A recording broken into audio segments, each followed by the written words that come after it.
Earth, Midgard. Now Earth, also known as Midgard, is the primary setting of the Marvel Cinematic Universe, and one of the 9 realms referenced in Asgardian cosmology. While humans are initially unaware of the broader universe, other groups in the universe are keenly aware of it. Nick Fury, director of S.H.I.E.L.D. Making it one of the central stages for a lot of the MCU's plot. Earth's classification as one of the 9 realms is introduced in Thor, where it is described as a world historically protected by Asgard. Asgardian visits to Earth in ancient times later formed the basis of Norse mythology. From the Avengers through Avengers Endgame, Earth rapidly advances from a largely unaware planet into a central hub of global and cosmic mayhem, developing alien-derived technologies, enhanced defense systems, artificial intelligence, and coordinated superhuman responses following events such as the Battle of New York, the Ultron Crisis, and the Sokovia Accords. During this period, Earth temporarily houses multiple Infinity Stones, becomes home to advanced civilizations such as Wakanda, and mythical groups like the Masters of the Mystic Arts, Clearer the picture, quicker. and serves as a repeated battleground for Thanos and his forces. Ultimately, it hosts the reversal of the snap and the final defeat of Thanos, permanently establishing Earth as a significant planet within the wider Marvel universe. Things get really active here, and Nick's words to Tony in the original Iron Man Mr. Stark, you become part of a bigger universe. couldn't have been a better foreshadowing. Asgard. This is introduced as one of the 9 realms and serves as the homeworld of the Asgardians and the Norse gods, an advanced civilization with long-standing influence over multiple worlds. Asgard's role as a ruling power over the 9 realms is established in Thor, where it is shown maintaining order across interconnected worlds using the Bifrost. The realm is governed by Odin, who conquered each of the 9 worlds in one hell of a military campaign. As with most worlds with a history of war, it has made enemies, namely the Dark Elves, who continue to be a threat in films like Thor: The Dark World. Then, the internal political struggles with Loki, with his many attempts to claim the throne. Ultimately, Asgard was destroyed during the battle against Hala in Thor Ragnarok by Surtur, who fulfilled Ragnarok's prophecy to stop Hala, Odin's firstborn, whose powers are tied to Asgard itself. Now, the Asgardian refugees have resettled on Earth in New Asgard, living a peaceful existence. Muspelheim. Muspelheim is one of the 9 realms and the realm of fire, ruled by the fire demon Surtur. Its history is tied to Asgard through past conflicts, as Odin previously fought and defeated Surtur in order to prevent the prophecy of Ragnarok, an event foretold to result in Asgard's destruction. Muspelheim is prominently featured in Thor Ragnarok, where Thor is imprisoned there and learns that Ragnarok can only occur if Surtur is reunited with the eternal flame and crown of black fire. Initially, Thor had defeated Surtur to stop Ragnarok, bringing his skull to Odin's vault.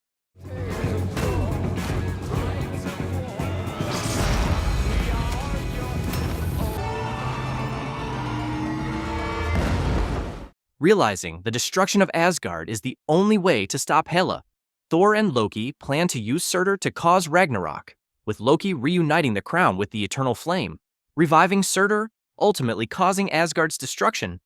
Vanaheim, another one of the 9 realms and the home of the Vanir, a civilization allied with Asgard.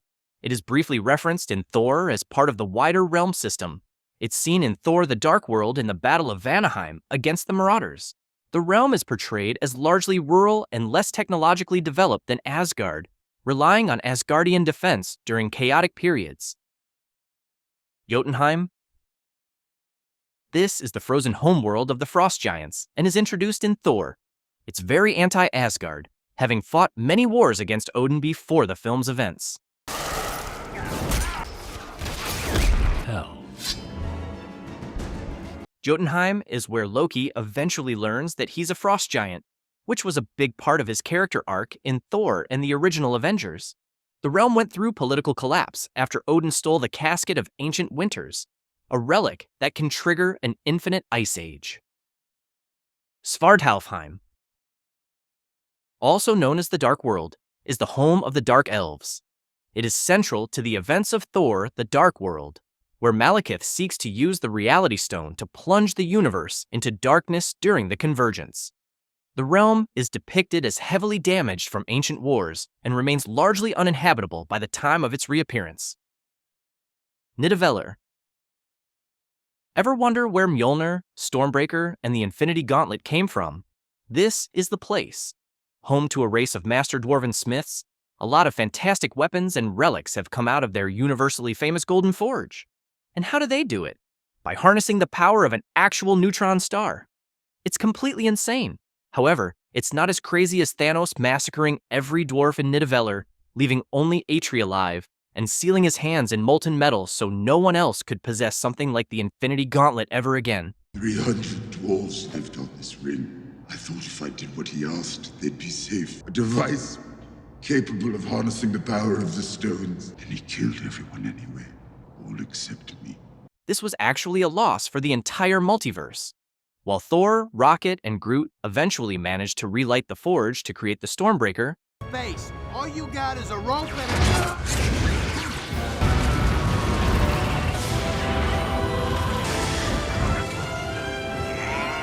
the realm is a far cry from what it once was.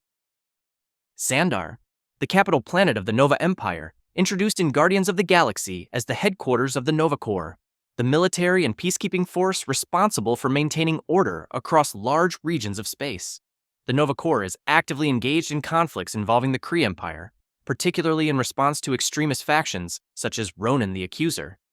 Xandar becomes a central narrative location in Guardians of the Galaxy due to its connection to the Power Stone housed within the orb. Knowhere, a space settlement that functions exactly like a planet, with the size to match, constructed within the severed head of an ancient celestial, and is first introduced in Guardians of the Galaxy. Knowhere becomes directly connected to the Infinity Stones when the Reality Stone is brought there by the Collector for containment and study. During Avengers Infinity War, Thanos arrives at Knowhere and acquires the Reality Stone.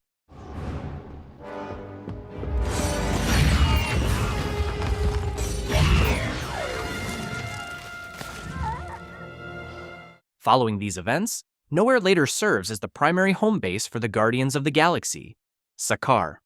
Introduced in Thor Ragnarok as a remote planet functioning as a dumping ground for people and objects transported through surrounding wormholes. Due to these wormholes, time behaves inconsistently, causing individuals to experience different rates of aging compared to the rest of the universe.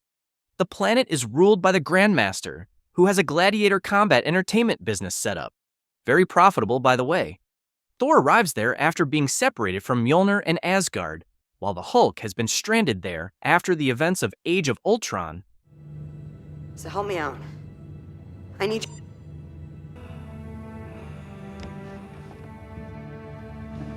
Becoming a champion gladiator, Sakaar serves as a key location for Thor's character development and explains the Hulk's absence during earlier conflicts.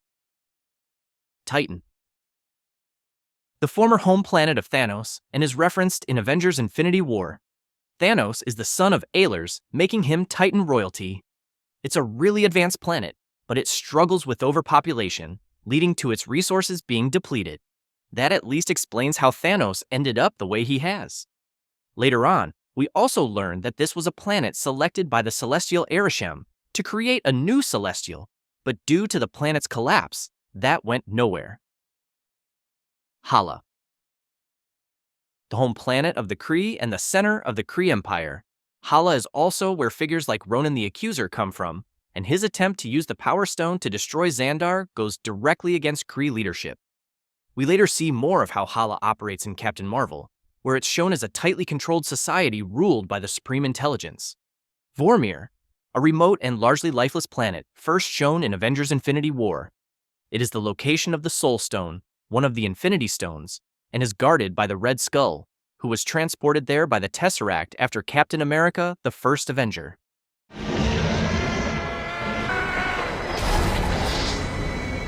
Vormir mainly exists to explain the costs tied to the Soul Stone and why it cannot be taken by force. Morag. An abandoned ocean planet first shown in Guardians of the Galaxy. It's where the Power Stone was hidden inside the orb, protected by the Temple Vault. Once, it had a very advanced civilization that built the temple, but a global apocalypse event wiped them all out, leaving the planet drowned and empty. Contraxia, an icy planet that appears briefly in Guardians of the Galaxy Volume 2.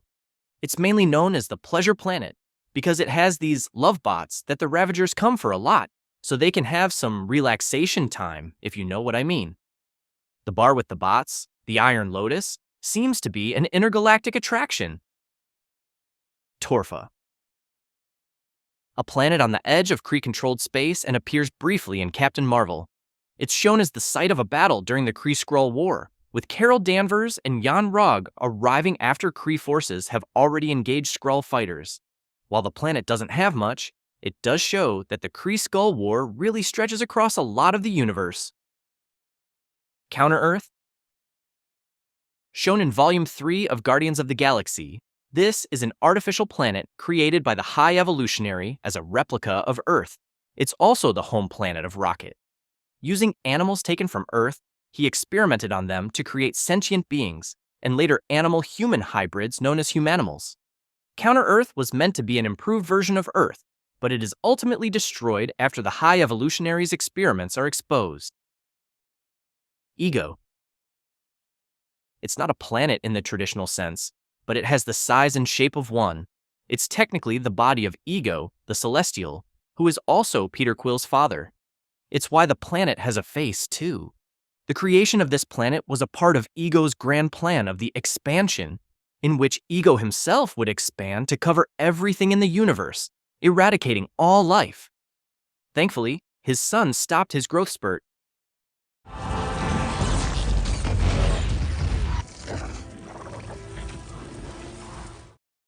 Sovereign. The Sovereign homeworld appears in Guardians of the Galaxy Volume 2. It's an artificial planet inhabited by the Sovereign, a genetically engineered race that values perfection and control.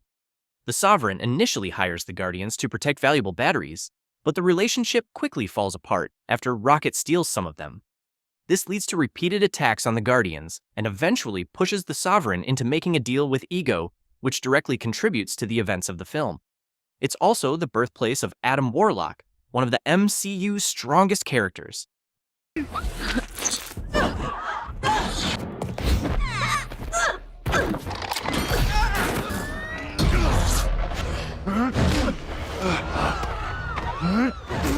Xandar, the home planet of Gamora, and appears in flashbacks in Infinity War.